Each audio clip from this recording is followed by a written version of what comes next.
Bonjour mes très chers amis, je suis ravi de vous retrouver sur la chaîne Fatmir Football, la chaîne du foot féminin, ou en tout cas quasi du foot féminin. Les filles ont la part belle sur la chaîne. Pour les abonnés, pour ceux qui me suivent régulièrement, vous le voyez bien au travers des vidéos qui sont postées, bien évidemment. Mais on réservera de temps en temps, quand l'actualité l'exigera, des vidéos qui parleront du foot masculin. On aime le foot en général, qu'il soit pratiqué par des hommes ou des femmes, peu importe.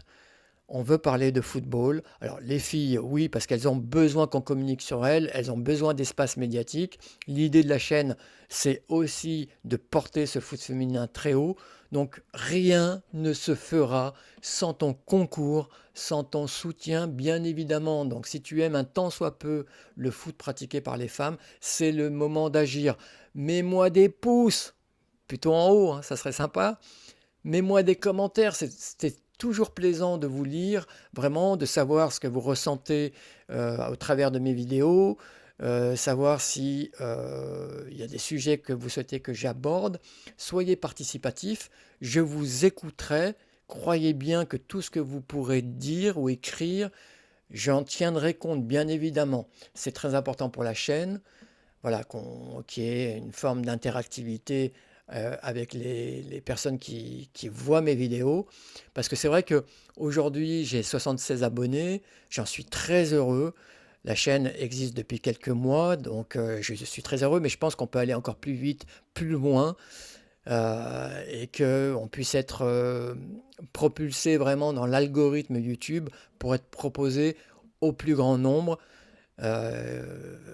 Comme j'ai des shorts qui ont dépassé les 1200 vues, donc je suis très très heureux. La mayonnaise commence à prendre. Donc vous voyez, il faut vraiment que vous m'apportiez votre soutien, que vous donniez de la force pour que la chaîne se développe encore plus. On va revenir donc dans cette vidéo sur la finale d'Arkema Première Ligue entre Lyon qui recevait au Groupama Stadium le PSG. Et malheur au vaincu. Une défaite, c'est synonyme de vide sidéral. C'est même pas une saison blanche, c'est une saison noire. Une saison blanche, ça donne pas vraiment, quand on dit saison blanche, ça donne pas vraiment le vide, le vide que pourrait représenter une saison sans trophée pour le PSG et encore plus pour l'OL. Donc ces deux clubs étaient devant un gouffre abyssal en cas de défaite. On va voir tout ça donc dans la vidéo, on va parler des schémas tactiques bien évidemment, on va dérouler le fil du match, vous commencez à le savoir et puis on finira par les notes. On donnera des notes à certaines joueuses, celles qui sont ressorties dans ce match. Donc restez avec moi bien évidemment jusqu'à la fin. Et puis voilà, donc on lance le débrief.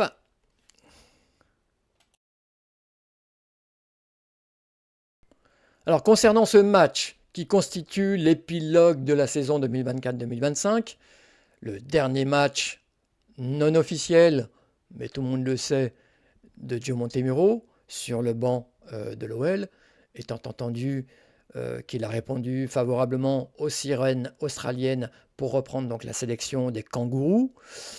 Gio Montemuro, donc, pour cet épilogue, repart avec les mêmes joueuses que celles qu'il a mis contre le DFCO. Donc ELS qui remplace toujours Tabitha Chawinga, qui fait les frais quand même de l'élimination clairement de l'OL contre Arsenal. Et donc ELS qui accompagne sur le front de l'attaque et Dumornay et Kadi Diani.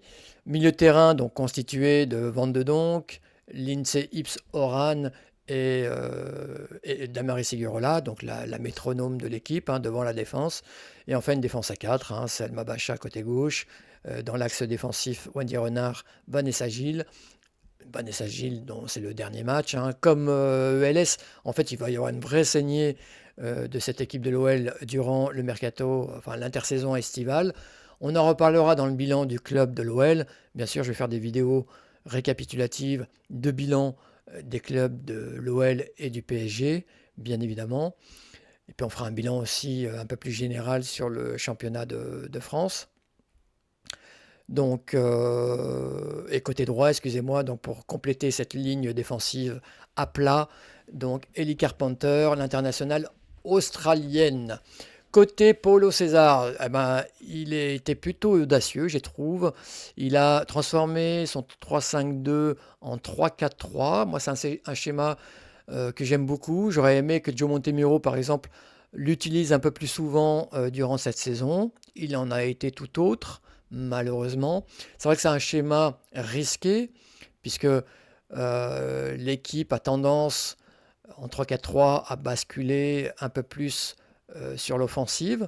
Donc une équipe voilà, qui est en mesure d'attaquer avec beaucoup de joueuses, notamment les pistons, qui ont un rôle important.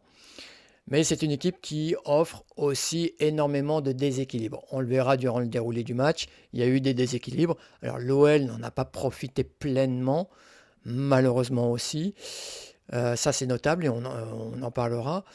Mais voilà, moi je trouve que c'est un schéma intéressant. Encore faut-il avoir les bonnes joueuses pour le pratiquer. Et encore une fois, les couloirs sont très très très importants.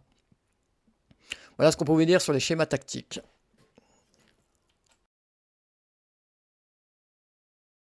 Allez, on en vient maintenant au déroulé de ce match. Le déroulé qui se résume aux 3 buts de l'Olympique lyonnais. Premier but qui intervient donc dans les arrêts de jeu de la première mi-temps à l'issue d'une action collective de très très grande classe.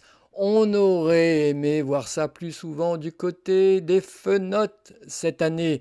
On sait que les filles en sont capables. Deuxième but, donc à la 79e minute, Kadi Diani, qui ne doit rien à personne pour ce but, elle se l'est fait elle-même. Elle est dans la surface de réparation, entourée par énormément de défenseurs parisiennes. Avec sa puissance, elle conserve donc parfaitement son ballon et a même la possibilité de tirer au but, sa frappe étant déviée par la pauvre, malheureuse défenseur polonaise Paulina Dudek dans la cage de Marie Herbst qui ne peut rien faire, qui est impuissante et qui ne peut qu'assister aux dégâts et au fait que le score soit plus lourd en faveur de l'OL. Et enfin, le troisième but, il faut dire merci à Océane Urtré qui nous fait une main volontaire dans la surface de réparation alors qu'il n'y a pas lieu de faire cette main. Il n'y a pas de danger immédiat dans son dos. Mais bon, elle a décidé de faire cette main. Tant mieux pour les fenotes, tant mieux pour Wendy Renard, donc qui marque d'une Panenka, il faut quand même le noter, donc son penalty. Je n'ai pas vu, moi, de Panenka tiré du côté des filles, quand j'y pense. Donc voilà, c'est bien donc pour Wendy Renard, qui marque avec culot ce troisième but. Alors, bon, on était dans les arrêts de jeu, il y avait 2-0 pour l'OL. Je pense qu'elle pouvait quand même décemment le faire, que le but soit marqué ou pas. Il n'y avait pas vraiment d'incidence derrière. Mais encore une fois, la chance sourit aux audacieux, comme on dit, et elle a fait preuve d'audace, et bien lui en a pris à notre Wendy Renard, à cette légende de l'OL. Je le disais, le déroulé de ce match se résume vraiment aux 3 buts, parce qu'en dehors de ça, on ne peut rien se mettre sous la dent. Moi, j'ai un reproche à faire à l'OL, c'est qu'il n'a pas su pleinement, totalement, complètement utiliser les faiblesses du 3-4-3. Le 3-4-3, avec la montée des pistons, permet aux attaquantes, enfin, ça libère des espaces pour les attaquantes lyonnaises et les joueuses derrière, qui sont censées être des pourvoyeuses, n'ont pas joué leur rôle. Non, alors, soit elles avaient des consignes qui n'allaient pas dans ce sens, des consignes strictes, soit elles n'ont pas le QI football adéquat pour profiter de ces faiblesses. Alors, je sors de ma critique Wendy Renard parce que grâce à elle, elle a fait beaucoup de transversales à droite, à gauche, et à chaque fois qu'elle les a faites, elle a touché donc les joueuses offensives devant, Et à chaque fois qu'elle a pu faire ça, il y a eu des occasions derrière chaudes, voire très chaudes parfois, pour l'OL. C'est dommage que ses coéquipières ne se sont pas mis au diapason. Je pense à Inegorola qui est capable de faire ça aussi et qui ne l'a pas fait du match, ou d'autres joueuses qui ont cette qualité-là.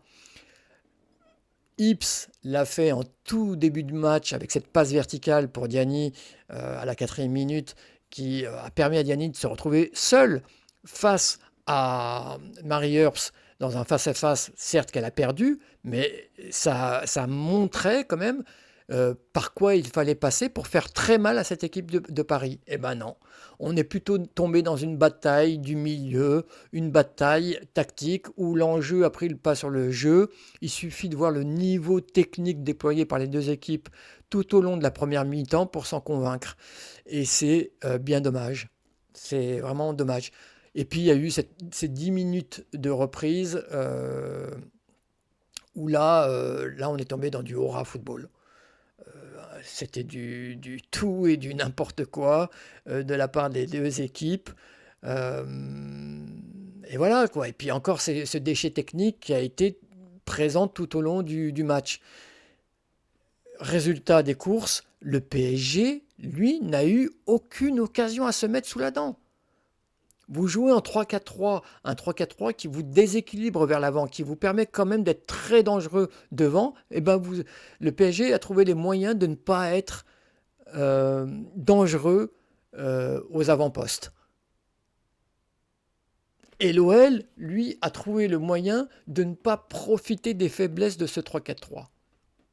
Du fait que les pistons montaient très haut, les pistons que sont Karchaoui et Dune, qui montaient très haut, donc apportaient du soutien aux attaquantes parisiennes, et ben l'OL n'a pas su profiter de ça. Donc on a assisté vraiment à un match plus que mièvre, moi qui me laisse vraiment un goût très amer. On est dans une finale de play-off de Première Ligue Arkema. On a soi-disant les deux meilleures équipes de la saison qui se font face. Et on a eu un tel déchet technique que moi, ça me laisse perplexe. Où va le championnat de France? Comment est-ce qu'on peut rehausser le niveau technique de ce championnat? Dites-le moi si vous avez vraiment des idées. Alors ça passera forcément par des joueuses très techniques. Mais quand on voit l'image que ça renvoie dans le monde, ce type de finale, voilà. Alors à ce jeu-là, bien sûr, l'OL a de la marge sur la concurrence. Encore une fois, ça lui permet d'empocher son 18e titre européen. C'est très bien pour les fenotes. Mais il y a aussi plusieurs niveaux de lecture pour l'OL, parce que l'OL roule sur le championnat de France, mais on voit bien qu'il y a quand même des difficultés quand ils sont dans le dernier carré sur la scène européenne, à exister, à faire du beau football et à être surtout vainqueur, à être une équipe de gagnante comme elle l'avait été quelques années auparavant. Donc il y a quand même beaucoup de questions à se poser. Enfin voilà ce qu'on pouvait dire sur ce déroulé de match.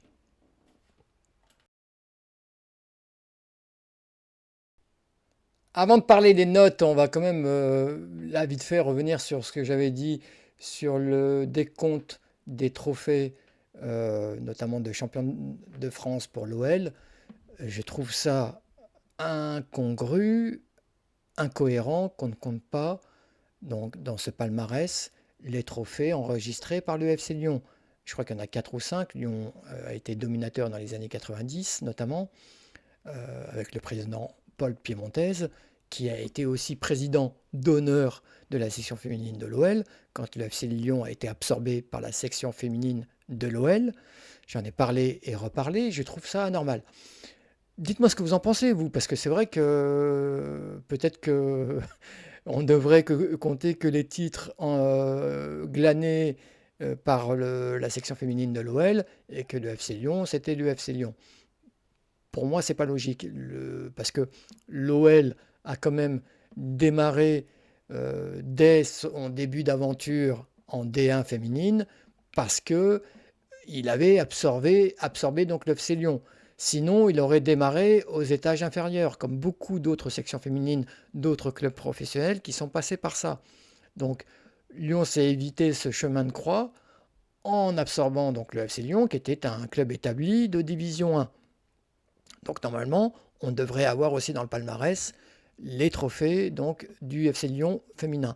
Et à chaque fois qu'on fait le décompte, en tout cas que les commentateurs font le décompte concernant le palmarès de l'OL, il n'y a pas les trophées enregistrés par le FC Lyon. Donc moi je trouve ça incohérent. Dites-moi ce que vous en pensez dans la barre des commentaires. Là on va vite fait donc noter les joueuses. On va commencer par les joueuses de Lyon. Je mets la note de 8 sur 10 à 2 joueuses, à 3 joueuses même, soyons généreux, à 3 joueuses de l'effectif lyonnais. On va commencer par Diani. Diani qui a fait un super match, je l'ai dit, une des joueuses les plus régulières dans l'effectif durant la saison. Une joueuse qui fait toujours du mal, qu'on a du mal à bouger, qui est très puissante, très technique aussi, qui a marqué un but en plus, qui fait beaucoup de bien donc à l'OL au moment où ça tanguait un peu, notamment avec les remplacements. On est dans une période un peu floue et ce but est tombé à propos pour l'Olympique Lyonnais. Je mets aussi la note de 8 sur 10 au Facteur X Melchi Dumornay, qui est une joueuse, on le sait, avec un énorme potentiel, beaucoup de vitesse, une vista dans le jeu, de la puissance aussi pour ce petit gabarit et qui marque des buts, son 16e but donc, de la saison dans le championnat de France pour Melchi Dumornay. Donc la note de 8, tout à fait méritée. Et enfin, un 8 à une légende, la légende Wendy Renard pour sa 500e, qui marque une Panenka, qui a été quand même plutôt solide en défense. Hein. Le PSG n'a pas marqué de but. Elle a beaucoup cavalé derrière Merveille Kanjinga. C'est pas facile. C'est un vrai dragster, l'internationale congolaise. Mais voilà, elle a toujours été là. Elle a été présente défensivement et elle a pesé offensivement. Donc la note de 8 tout à fait méritée également. Je mets la note de 7 à 3 joueuses également de l'effectif lyonnais. Je vais mettre la note de 7 à Ellie Carpenter. Je trouve que c'est une joueuse très électrique. Alors, des fois, elle est sur courant alternatif, c'est-à-dire qu'elle peut apporter beaucoup offensivement, même si elle ne fait pas toujours les bons choix, on l'a vu sur ses centres notamment. Elle peut aussi apporter beaucoup défensivement, mais faire aussi énormément de bourdes. Donc elle est vraiment sur courant alternatif. Et parfois, il y a une coupure d'électricité, parfois, où on a l'impression qu'elle sort carrément du match. En tout cas, elle donne aussi l'impression qu'elle a des œillères quand elle court. Elle a vraiment les yeux sur le ballon et elle ne regarde pas trop ce qui se passe à côté. Donc ça donne parfois aussi euh, des situations qui pourraient être dangereuses, mais qui tournent au vinaigre du fait qu'elle n'a pas cette vista-là. Mais je lui mets quand même pour son abattage, pour son implication sur le côté droit, je lui mets la note de 7. Je mets la note de 7 à une autre légende ELS qui va partir, donc qui faisait ses adieux.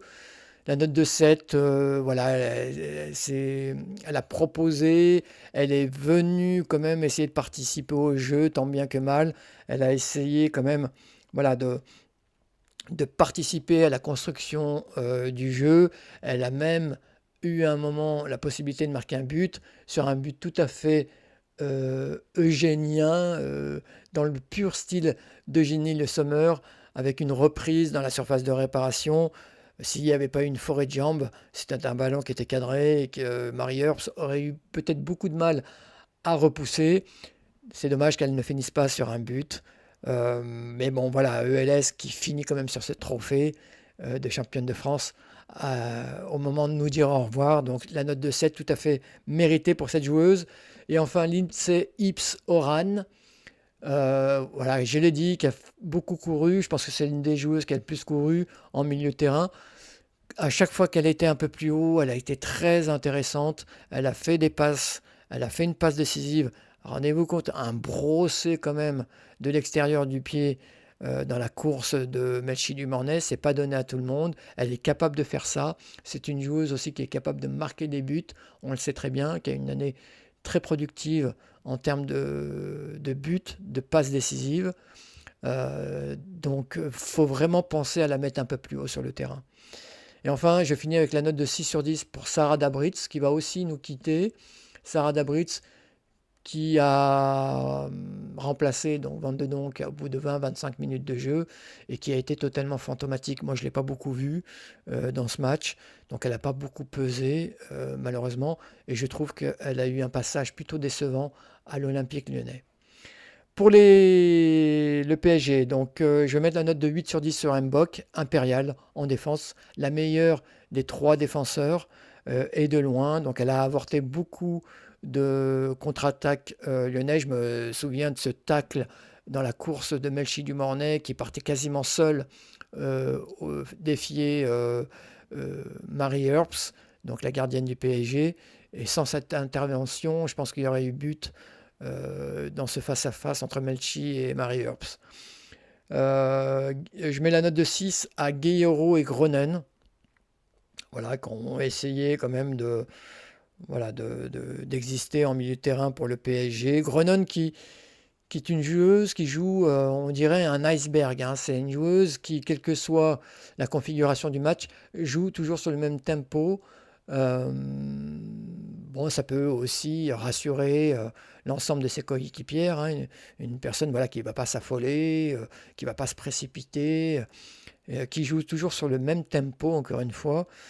Ça peut parfois aussi tranquilliser ses partenaires. En tout cas, voilà, je l'ai trouvé plutôt intéressante dans ce match. Grace Guillaureau, pareil, voilà. Je vais mettre la note de 5 sur 10. J'ai hésité, je voulais mettre 4, mais bon. Je mets la note de 5 sur 10 à Dunn et Karchaoui, donc les pistons, côté gauche et côté droit. Dunn, moi je ne l'ai quasiment pas vu dans ce match, ou très peu. Et Karchaoui, on l'a vu, hein, bien évidemment, mais je trouve qu'on n'exploite pas assez son potentiel. On l'exile sur le côté droit, à un poste qu'elle ne connaît pas, ou quasiment pas, voilà, piston côté droit. Donc voilà, je ne comprends pas que les entraîneurs décident d'exiler comme ça une telle joueuse qui pourrait avoir un impact un peu plus important au cœur du jeu. Et enfin, la note de 3 à Luchter, Romé Luchter, l'internationale hollandaise, que je n'ai quasiment pas vu du match. Voilà les amis, je vais vous remercier si vous êtes restés jusque-là, c'est que vous aimez le foot féminin, vous aimez la chaîne Fatmir Football, donc n'hésitez pas à appuyer sur la cloche, là, abonnez-vous, mettez-moi des pouces, des commentaires, ça fait toujours plaisir. Et d'ici là, va va voum!